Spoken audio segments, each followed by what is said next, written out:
quilting enthusiasts, welcome back to the channel. I'm Dawn. Today it's all about scraps. Ever notice how fabric scraps multiply? One minute you're tidying up your desk and the next, bam! Your scraps have formed a pile right on your table, on the floor, all over the place. Some of us keep them in bags, some of us keep them in totes, some of us don't know how to keep them. But here they are. And the only way you're going to get rid of them is if you purge them or you use them. So today I'm going to show you how to use them. The sizes today we'll be using are 2-inch squares,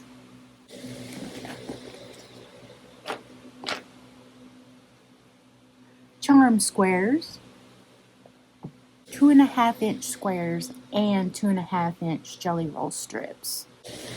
Today I will be showing you how to make this. I will also be adding a very unique border. I'm going to show you that as well. The border, however, I cannot figure out how to export a PDF so that I can share it with you. So, definitely, you might recognize the star blocks. These are the kettle chip flying geese that I had on a previous video. I'll go ahead and put a card here for you to check out that video on how to make these scrap blocks. Today we're going to focus on the chain blocks. And if you look at these closely, you can see that there's varying sizes of all these squares. Okay? All of those squares are different sizes. And you're like, that's more work. You have to work with your scraps, and it is work. Let me tabulate and see how much yardage is in this quilt. So in reviewing my notes, the neutrals of this quilt, you're going to use about 7 yards of fabric. For the color in this quilt, you're going to use about 5 yards. And that's a lot of fabric. A lot of fabric you don't have to buy. So 7 and 5 is 12.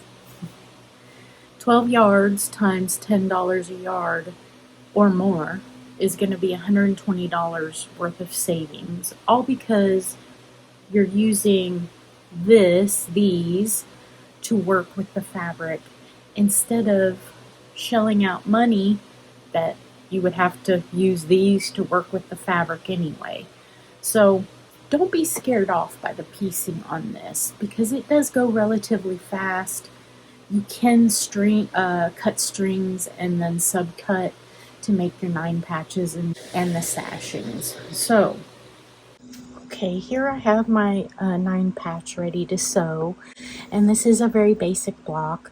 To sew a 9 patch, I'm gonna join these 2 squares together and then come back, and once these are sewn, make the strips. Let me show you.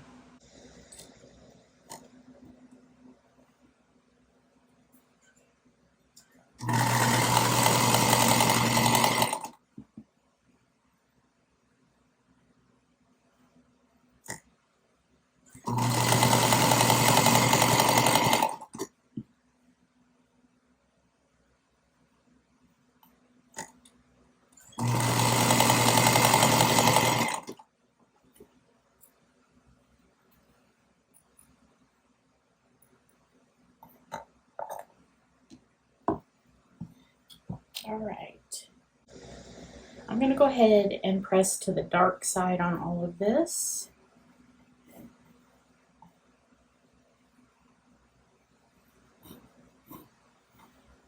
And then I'm going to go ahead and join the remainder of my strip.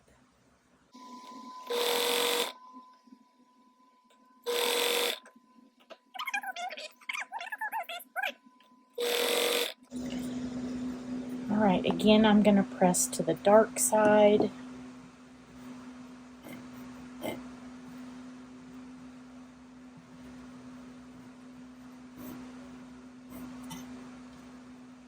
And then I'm going to join my rows. And because I've pressed to the dark side, all of my seams are going to nest. For some of you, this is an important step. For others of you, you don't care. It doesn't matter to me. I'm just doing this for bulk up whenever I go to long arm it.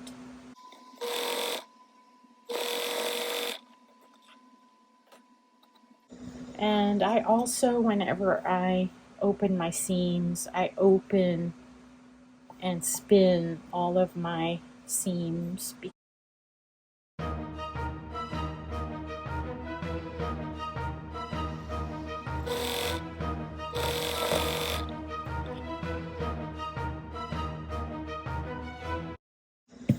Now, after I've sewn this, I want to make sure that my block measures 5 inches because I know my charm squares that I'm fixing to use are 5 inches. So I'm going to make sure. I've got a corner here that needs to be pressed.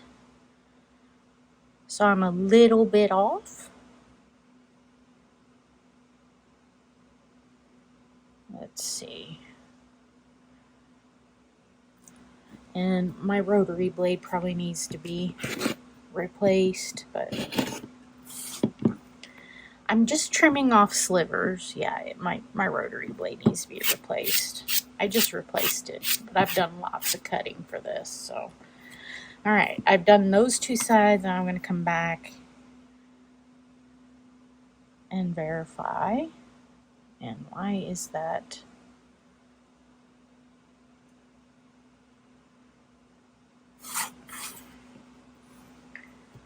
There, that's better. And notice I have the line on the fabric.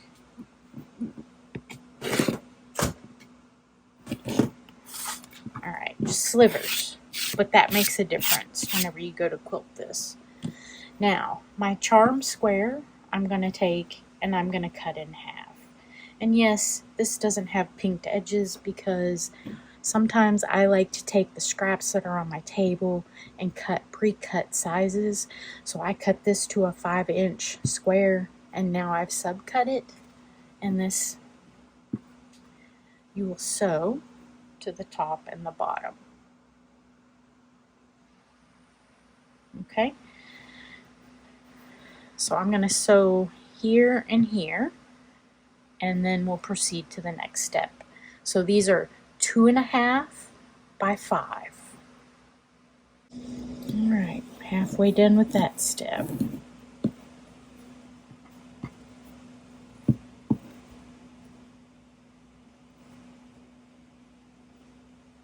And I probably should take this to the iron, but I'm just not going to. All right, I have a remnant of a 2.5-inch pre-cut, so I'm going to get rid of my pinked edge.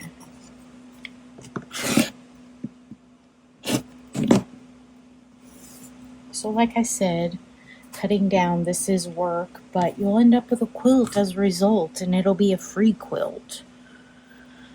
So 2.5 by 5 inches. Okay.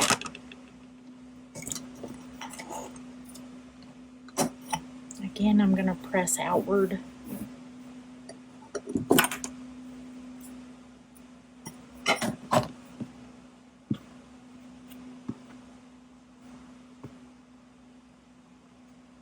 Now I need to pick out 4 2.5-inch squares to go in the corner. Alright, so now because I have this sewn, now I need to sew these strips. And it's just as easy as... Oh, I had that turned the wrong way. Here.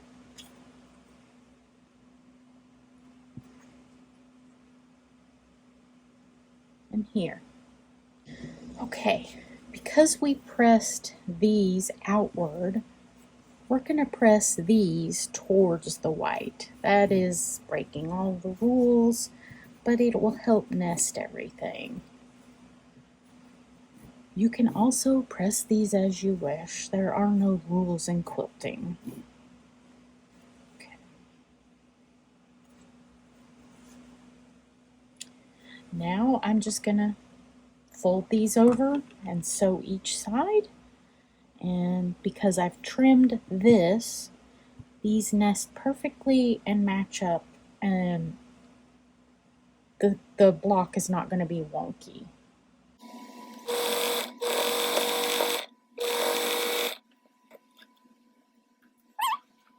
Now here's where I don't spin seams, I just press outward. I'm going to repeat that same step here and press outward. Alright, this is when I would take it to the iron and I would press it, but for camera's sake I'm not going to do that. My quilt block should measure right now 8.5 by 8.5, which is the same size as the kettle chip flying geese. We need to trim this down to make it the right size, because our next step is to add sashing. It measures 9 inches. So I used the 2.5 inch pre-cut strips and squares, knowing that I would be trimming this down to 8.5 inches. And so I'm going to lose 1/4 of an inch all the way around, but my block will be completely square and true.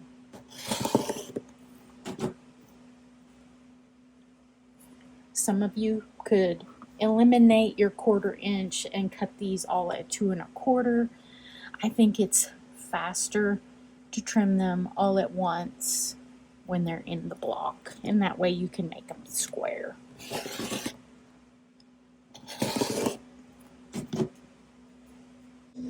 Alright, it doesn't matter if you're using the flying geese or these chain blocks. We're now going to sew an elbow onto this of 2.5 inch strips. So because this is 8.5 inches, we're going to need, we're going to need an 8.5 inch strip and 1 color square, and we're also going to need an 8.5 inch strip by 2.5 here. And there will be no additional trimming for these unless you want to get rid of the pinked edges.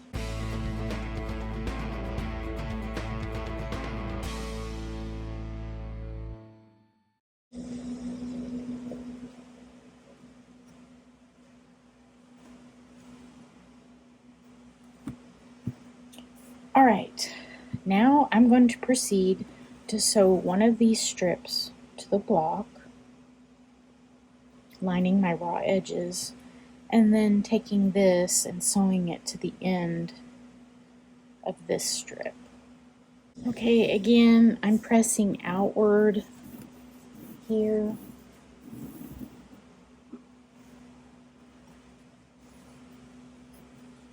And I'm pressing towards the neutral here.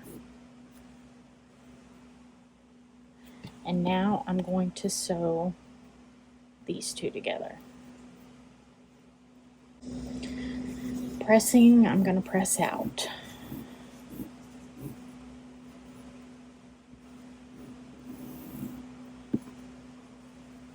So this will look like this when it's finished. You will also do this with the flying geese. Let's go back and take a look at the quilt. If you notice, I have a seam still left to make on the quilt top.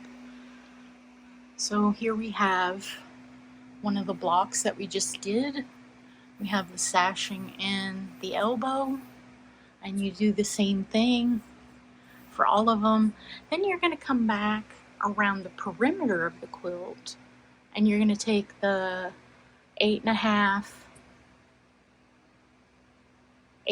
2.5 by 8.5 inch strips and join them with a 2.5 inch square all the way across. So with the sashing, these blocks measure and will finish at 10 inches in the quilt. So I've got 1, 2, 3, 4, 5, 6, 7. So that means that this is going to measure 72 by 72 because we're adding this side and this side. Okay, that elbow side's already added. If you notice though, I didn't put a square here. I've got a different plan for this. And now we're going to move on to the border. Okay, I'm still figuring out the quilt, but these bars measure 5 by 10.5. Okay? And those bars right in the middle, they're not going to line up because the size of this matches from here to here. So that's the same size. So because I've added one side, you know, I've got this side over here that's part of the 10.5 inches. I've got 2 inches that will be right in the middle, and I know I don't have this pinned out right, but that middle I will have to figure out a block to go there to join and connect those pieces. I'm not sure what I'm gonna do, but okay, so you get the gist of what that looks like. I'm loving it. It is so scrappy, and it is using so many scraps because of all the weird angles. I'm really, really going for my scraps. I love it. I would have to cut a 7.5 inch square, actually a little bit larger, to make a half square triangle. I'm going to insert a graphic here so that you can see how I designed this out to see the corner that I'm talking about.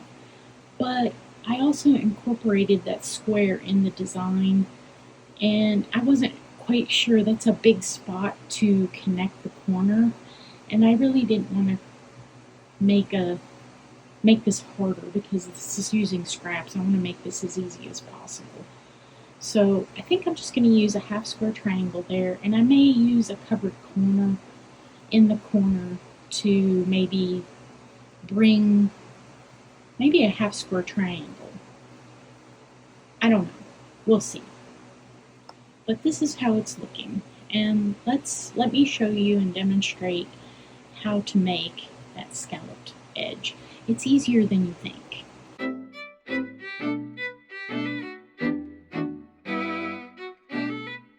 So this block, the scallop block we're going to be making, is utilizing Misty Fuse. There are many web style applique fusibles. This is the one I have, so this is the one I'm going to use. All the instructions are on the back. If you don't have a pressing sheet, you can use parchment paper. You could probably even use regular paper. You just want to make sure that when you iron, the sticky stuff doesn't end up on your iron. Otherwise, you will need this. And this is the first time I've used this, and this actually works. When I remove these sheets, I believe it is a fabric softener. Yeah, it even smells like laundry fabric softener. So if you have it, the instructions say heat iron for 1 minute on medium-high setting, and then you're going to lay your iron clean sheet on top of a paper towel on the edge of your ironing board, and then you're going to wipe the base of your iron over the clean sheet that's over the paper towel. And it actually worked. So if you have dryer sheets, use them, because I don't know how much I paid for this, but it's a way overinflated price. Okay, for this block, you will need neutrals that are 10.5 by 5. We'll need 7 across and 7 down. 7 plus 7 plus 7 plus 7. Sorry, that's not 49. That's 28. You will need 28 of these. And I've got a bunch of variety. You could also cut this from white yardage or cream yardage. Now, if I can figure out how to export the PDF for cutting these pieces, I will do so and put that on the blog. I attempted to sew this as curved piecing, and I just didn't want to complicate my quilting life, so I decided to get rid of my 1/4 inch seams and just cut these out and applique them on. And I'm debating on whether or not I'm going to go over this with some kind of stitch. I'm unsure at this time, but I know that you can do raw edge applique. I'm not sure how many of my points are really stuck down well, so I may go over this with a zigzag. So this block is not time consuming. All of these pieces are hand cut with my scissors, and like I said, it is using a bunch of my scraps, and that is the goal, is to use the scraps. Now, if you'll notice, I did add an inaccurate 1/4 inch on all my edge pieces just so that they would overhang, and I can retrim this up. I probably didn't even need to add a 1/4 inch. I only probably needed to add like 1/8 inch, but I wanted to make sure that I captured these pieces in my seam. And the other thing about this is when you lay these next to one another, sometimes your layout might be askew. If I lay this on top of this one's lined up really well. Let's see, this one to this one.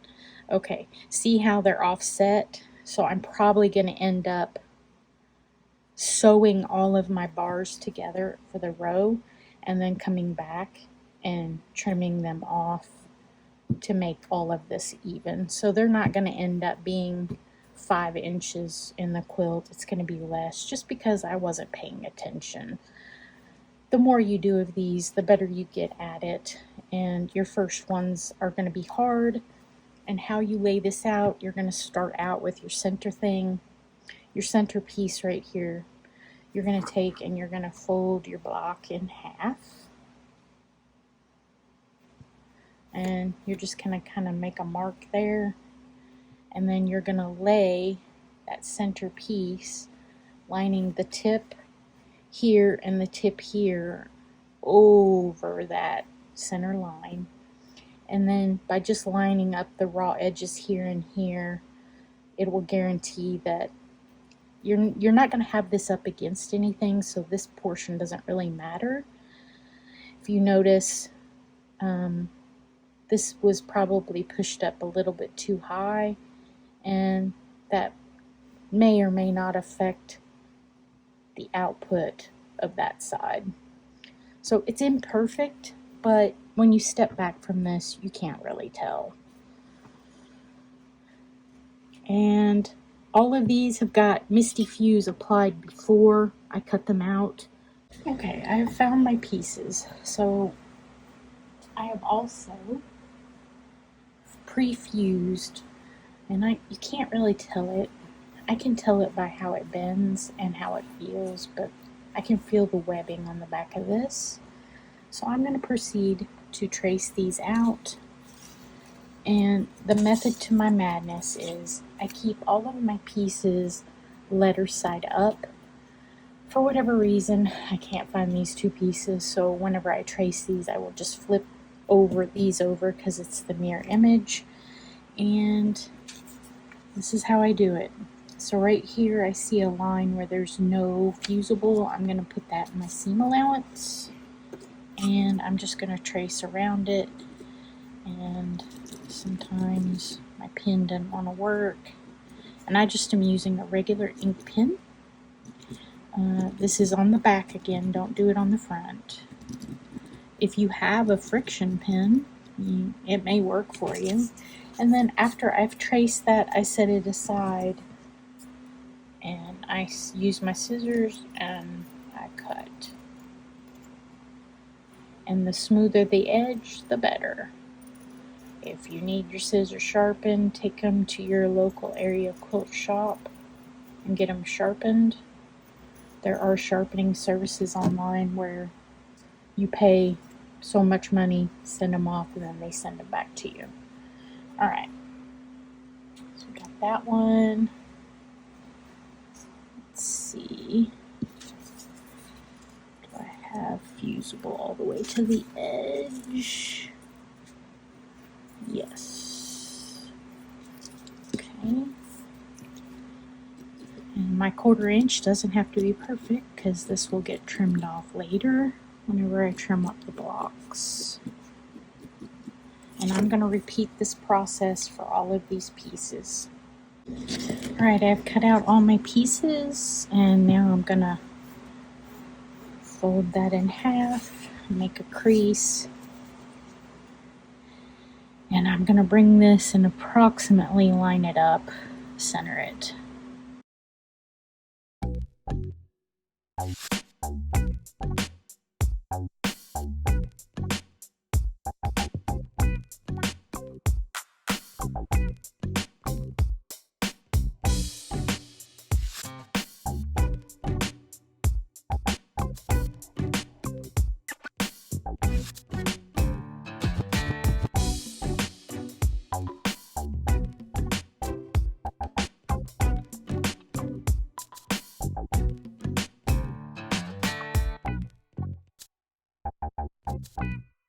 If you are using a wool mat, you want to be careful on the edges that overhang so you don't fuse it to the mat.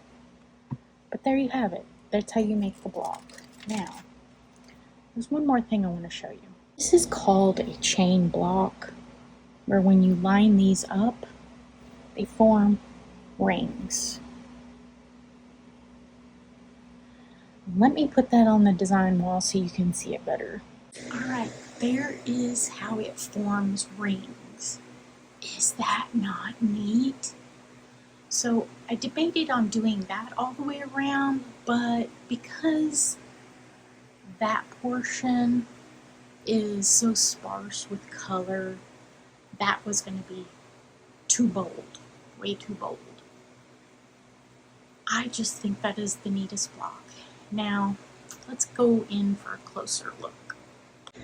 If you notice, these don't really line up very well all the way across, and so you would have to have some kind of template to lay out this edge. This edge would kind of normally align up just because you're centering this, but that edge you would need something, a template. But I just think that that is just so neat. And I thought I wanted to make this and share this with you so that you know all of your scrap options. Next up is fixing the rest of the border. That is coming up probably in an additional video.